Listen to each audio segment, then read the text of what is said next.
Hello and welcome to the Second Tier podcast. This is a live stream straight off the back of Wrexham beating Coventry City 3-2 on this Halloween evening. I'm, of course, Ryan Dilks, and I'm joined by the trick to my treat. It's Justin Peach. Good day to you, Ryan. I can't see with this thing on. Jesus. Oh. Flipping heck.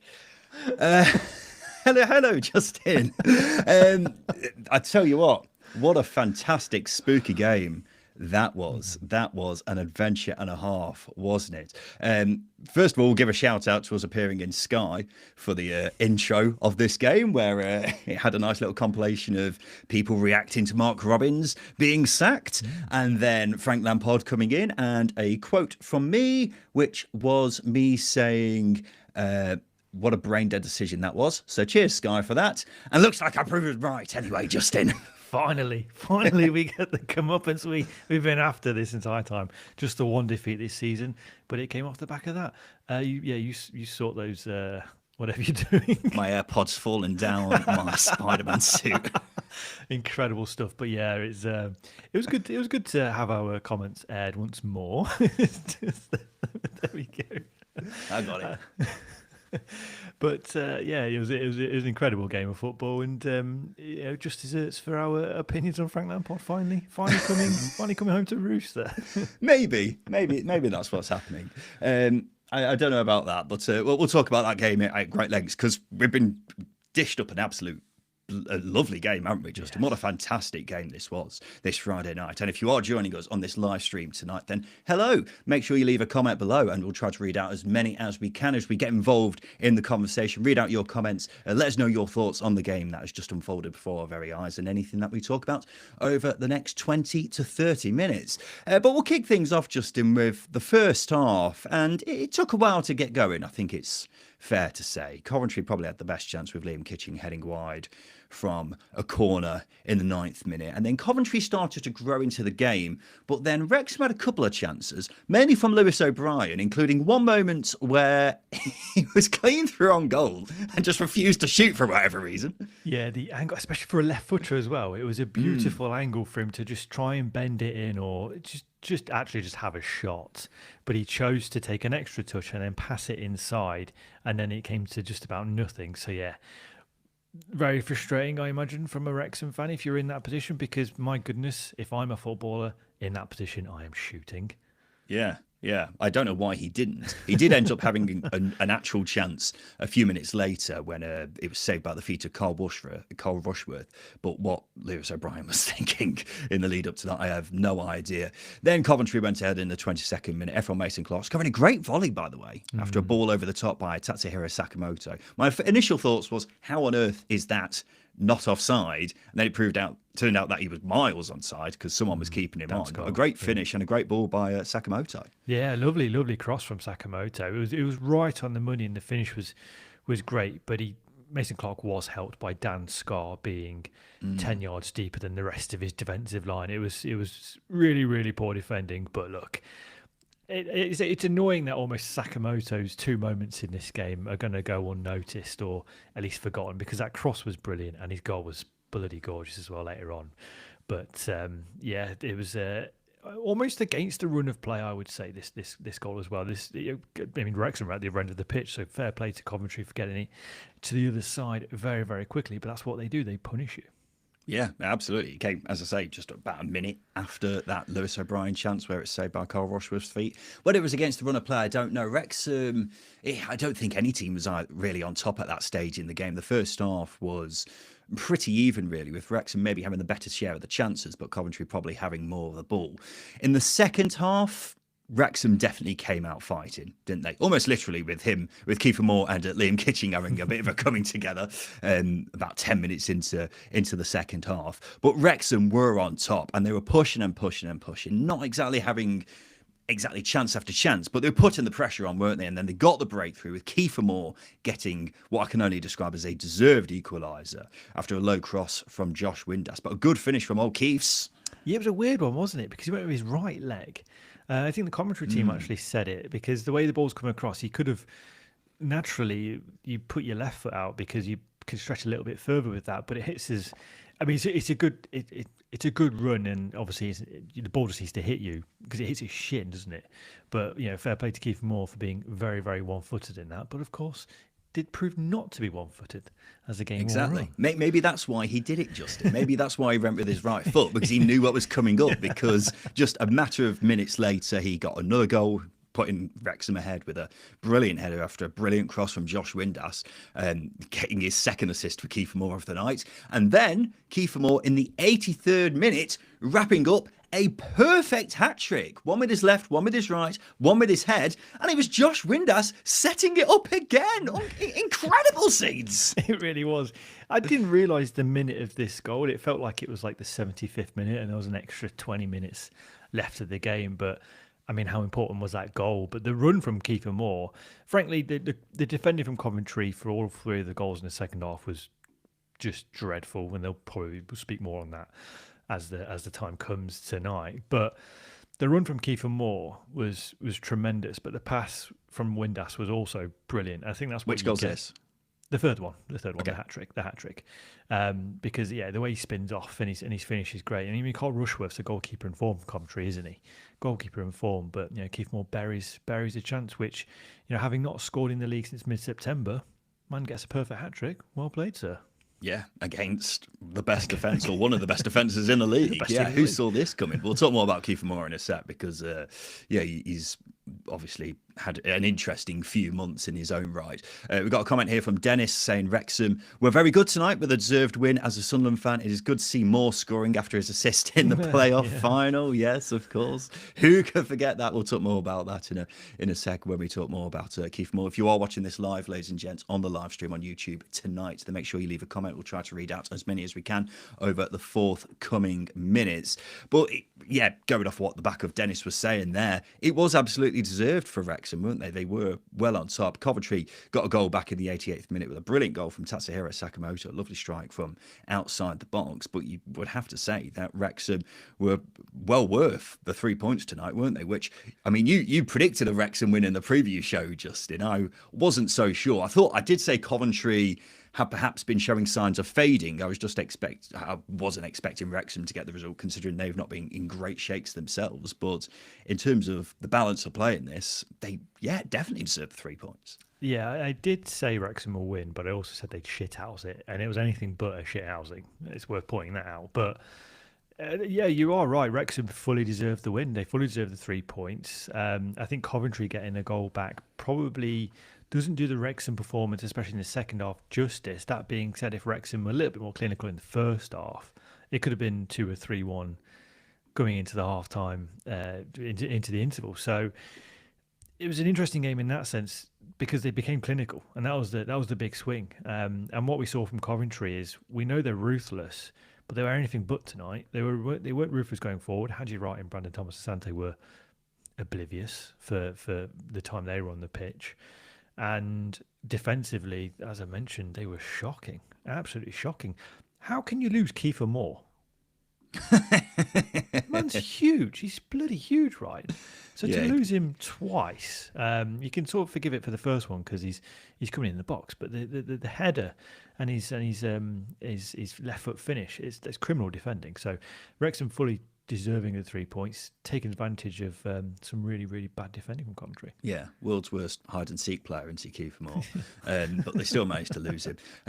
You're absolutely right, everything you say there, really. Haji Wright and Brandon Thomas Asante almost forgot they were on the pitch for large parts of it. I don't think Ephraim Mason-Clark offered a whole lot, apart from, obviously, the goal. Outside of the goal, he didn't do too much. I thought Sakamoto played well.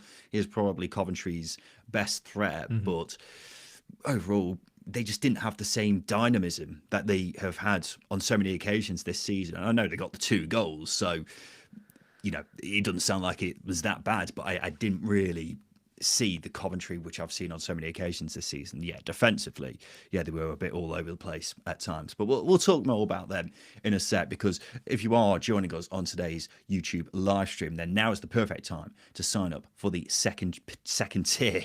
how can I forget the name of my own podcast? Second tier YouTube membership community, because for just £4.99 a month, you'll get custom emojis to use in these live streams and the comment section of every YouTube video. You also get access to the second tier Discord, where you can chat to us and loads of other Championship fans. And in addition to that, you'll get an exclusive video from us every single week. Just hit the join icon right next to the subscribe button right now to sign up. As I've been saying frequently, make sure you're getting your comments so we can read out as many as we can on this live stream tonight. If you are watching this live with us, we've got a lot of comments from Coventry fans, but I want to focus on Wrexham first and foremost, Justin, because this was a brilliant performance from them. We've got a comment here from Aaron saying everyone will talk about the Moore hat-trick, but Ben Sheaf was unbelievable tonight. Kieran Downs says, do you think Phil Parkinson has kept his job for a few more games?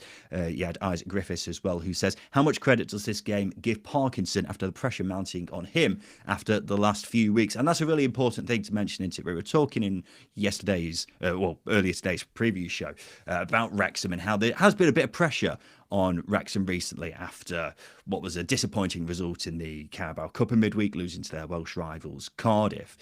But this was one hell of a way to respond, wasn't it? Because I would even go as far to say this is probably the best performance I've seen from Wrexham this season. Yeah, maybe other than the Southampton game where they probably should have come out with 3 points. They missed chances in that one as well, which we know has been the case for Wrexham for most of the season.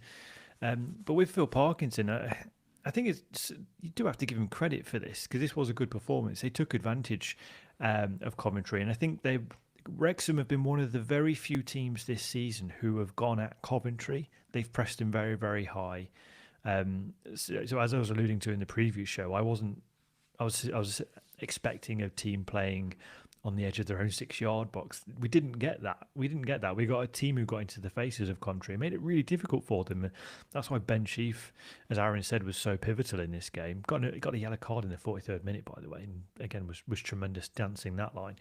But it is going to lift the pressure on Phil Parkinson. I think a lot of the pressure I think it's from a fan base afar from the fan base, if that makes sense. All of the noise and the expectation is going to come from those that aren't in Wrexham itself, if that makes sense. It's not a discredit to anybody around the club, but I imagine the fans that have got season tickets and go every week, they will know that it's staying up is imperative, but the outside noise, the commercial pressures, the fans of the documentary series, they're going to want success because the entertainment that's what they're in for. But we got it tonight. That's the Championship, and I think Phil Parkinson putting together this team. It's been a difficult few weeks. Not many defeats in their mind, but this will certainly ease the pressure on him.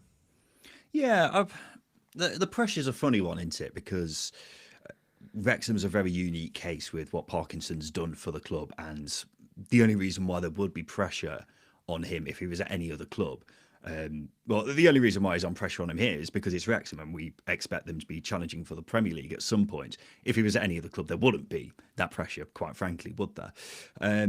But this was a fantastic performance. I think it was, in fairness to Parkinson, someone we've given plenty of criticism to ever since they got into the Championship. This was a very tactically astute performance. They were pressing high, like you said, when I wouldn't have blamed Parkinson and Wrexham for going very deep. I thought they broke brilliantly. The number of times they caught Coventry out in transition, I thought was really, really impressive. And, it's a pretty obvious thing to say when you've got a player getting 3 assists for another player, but the strike partnership of Windass and Moore were absolutely fantastic in this game. I thought Lewis O'Brien was really, really good as well. He was all over the place, even though he decided not to shoot for some bizarre reason in that one very moment. But yeah, Ben Sheaf, Matty James as well in midfield were absolutely top class as well. I felt Kabore was really good as well. But the fact that I can't really recall too many Coventry chances really outside of the 2 goals shows how well they soaked up the pressure, which not many people have been able to do against Coventry this season. Again, they've scored 2, which, is still pretty good.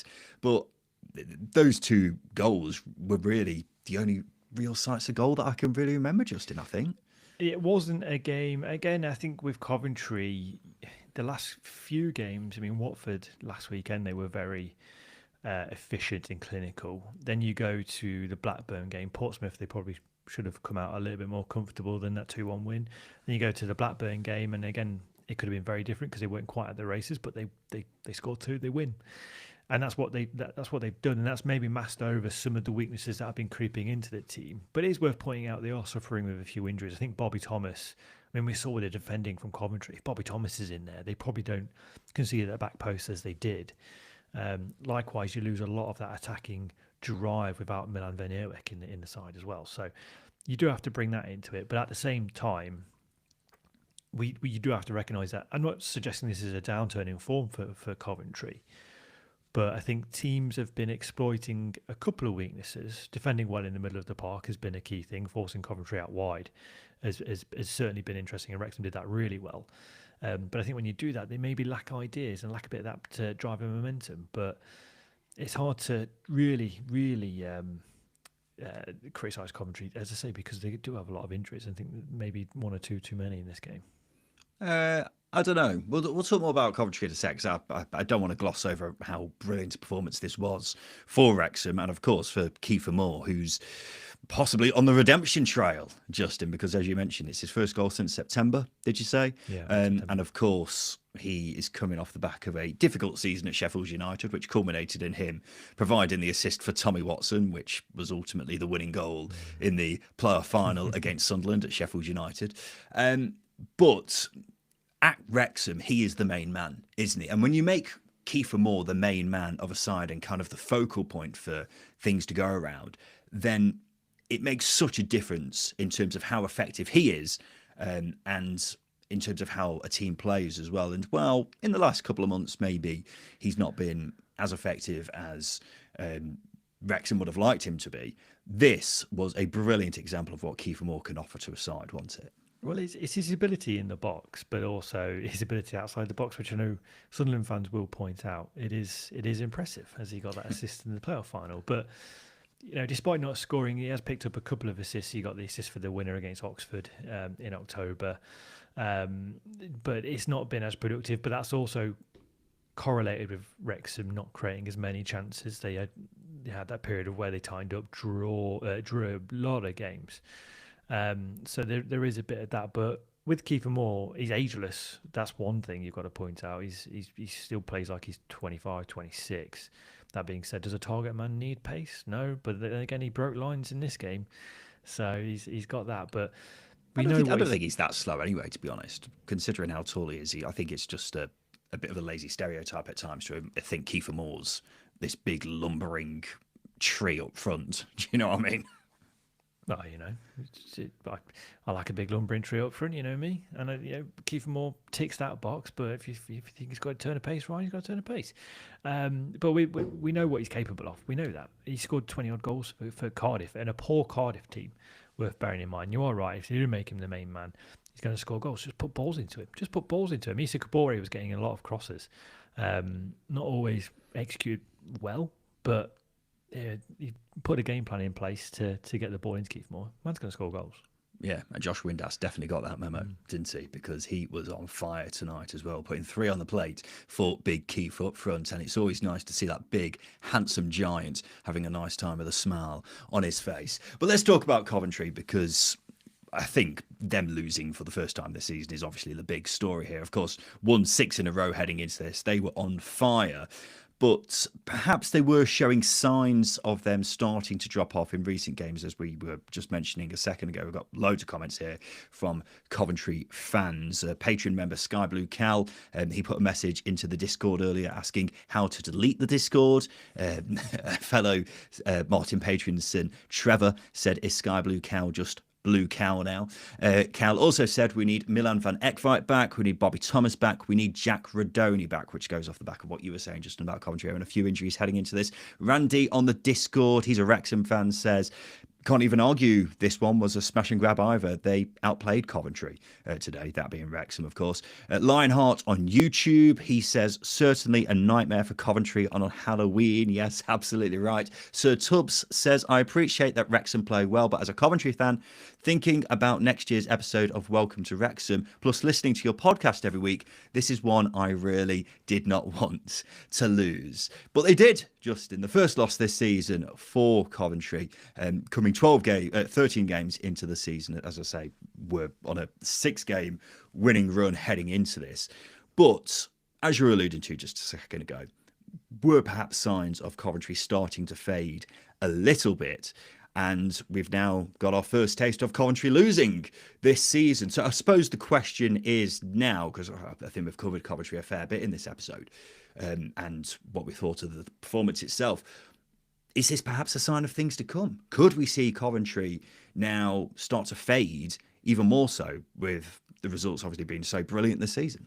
Well, it's all about the reaction. That's what it is. If they react and get a result in the following game, then sure, you can't really say it's a sign of something to come. But that being said, we've seen elements of weakness in the games that I've mentioned: Blackburn, Watford.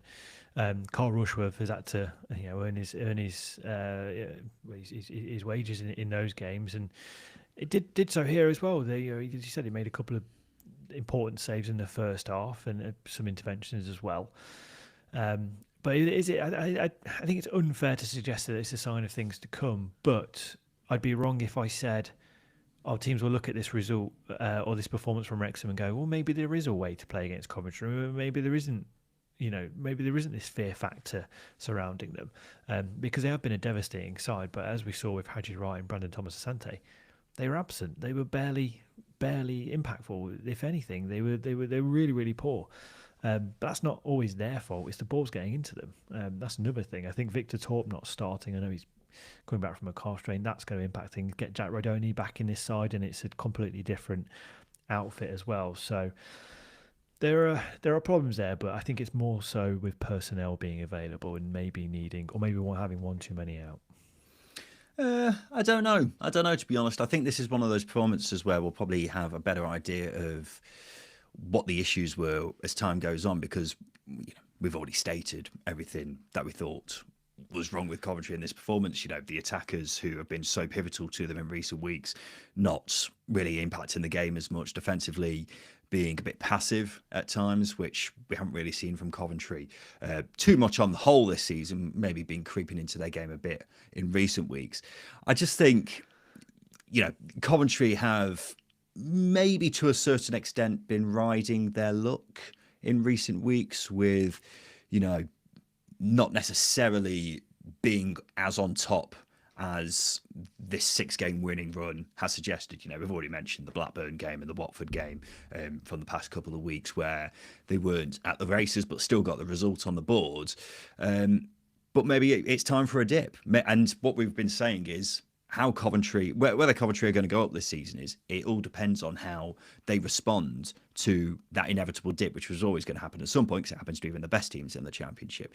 It's interesting when you look at the table, because everyone's been talking about how brilliant Coventry have been this season, and we've been doing the same, Justin, but they're only 3 points ahead of Middlesbrough.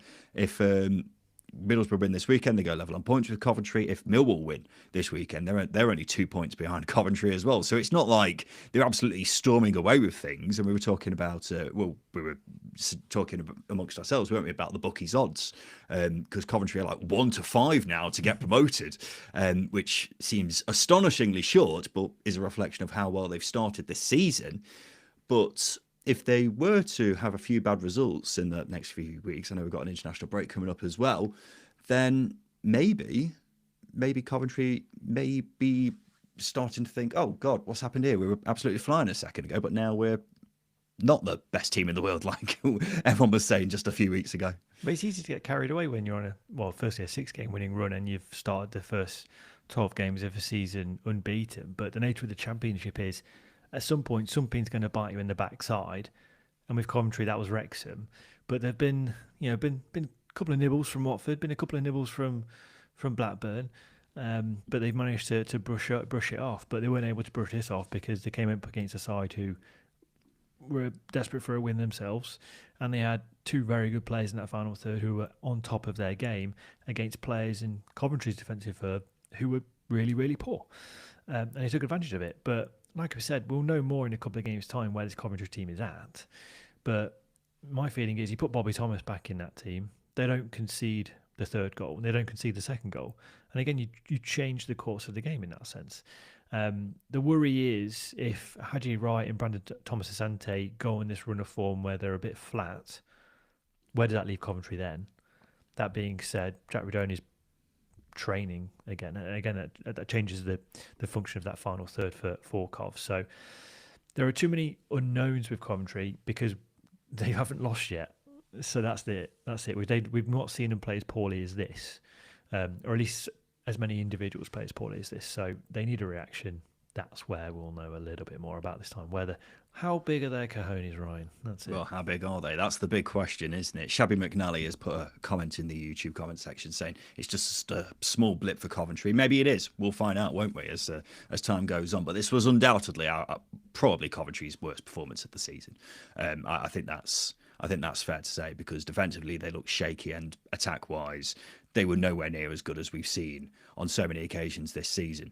But going off the back of what you were saying, Brandon Thomas Asante, scored a ridiculous amount of goals so far. I'd be surprised still if he were to reach 20 goals this season, because he's never been the most prolific at this level. So this run of form has really come out of nowhere. So if he does drop off, and Haji Wright, he's goalless in 3 games now, which by standards this season is a drop off in his own right, then the goals need to come from somewhere, don't they? And I know they got the 2 goals here, but they weren't amazing, were they? They weren't creating chance after chance after chance. So, yeah, it'll be interesting. Worth pointing out that heading into this game, Coventry had only played 4 teams in the top half of the table. 12 games in heading into this one. So that's something to keep in mind as well. So maybe Coventry have got sturdier tests on the horizon. We'll certainly find out. And as we keep saying, a true test of how true they are as a promotion contender is going to be shown in the next few weeks. Got a couple of polls just in which producer Tom has put out for our YouTube live viewers here tonight. The first poll he put out was this: can Wrexham finish in the playoffs? Yes or no? I don't think they can. It's easy to react after a win, but no, I just don't think they've got enough in their squad at the minute. Might change in January, but right now I can't see it. Justin Peach, I will point out, has been very pessimistic about Wrexham's chances ever since the start of the season. We still have a bet on the line of who's going to finish high out of Wrexham and Watford, which I am feeling a lot more chipper about. Stoke. No, it was Wrexham and Watford. Stop trying to change it's recorded evidence, mate. So I'm still very chipper about the chances of that coming in, considering how this result's gone today. Got a comment here from Maria who says, so many pessimistic fans. Why can't Wrexham get in the playoffs? Michael says, Maria, they could. No question. Well, here are the results of the polls, Justin. 39% of people disagree with you. They think Wrexham can finish in the playoffs this season. 61% said no. So the majority thinking they won't, but I would not rule it out at all, because I think they've got a very talented squad, as we saw, with plenty of players coming through here today. This other question, Justin, is regarding Coventry. Will Coventry still finish in an automatic promotion place this season? Yes or no? What are you saying there? I think they will. I think this is where you start to really work out how good Frank Lampard is as a coach. Is when things have been really good, reacting to the moments that are pretty poor and bad. So this is where you can start to make a measure of him, because we saw last season when things started to wane for Coventry, didn't improve drastically. So this is where you start to find the measure. But I'd back him. Right now, you'd have to say yes, because there aren't exactly a load of contenders swirling around Coventry, are there? So you'd have to say yes right now, but this is going to be a real tough test for Coventry going forwards into after their first loss of the season. And as you say, a real test of their cojones. 83% of people said yes, Coventry will still finish in an automatic promotion place. 17% said no. We shall certainly find out as the weeks go on, won't we, ladies and gentlemen? But a big thank you for joining us tonight on this Halloween special. Frankie Goes to Hollywood. which was a comment from Realms of the Possible on our preview episode on YouTube on earlier today, Justin, which I thought was very clever. So well done on that front. But yeah, Frankie went to Hollywood, didn't enjoy his time there because Wrexham getting a 3-2 win over Coventry, Coventry's first defeat of the season. So a big result for both sides, a big statement win for Wrexham. What next for Coventry? We shall find out with midweek games on the horizon. But a big thank you for joining us tonight on the Second Tier podcast. We'll be back again on Sunday for a big review of all the weekend's action. So we look forward to seeing you then for that. But this has been the Second Tier podcast. I've been Ryan Dilks. I'll be Justin Peach. And a big thank you for listening.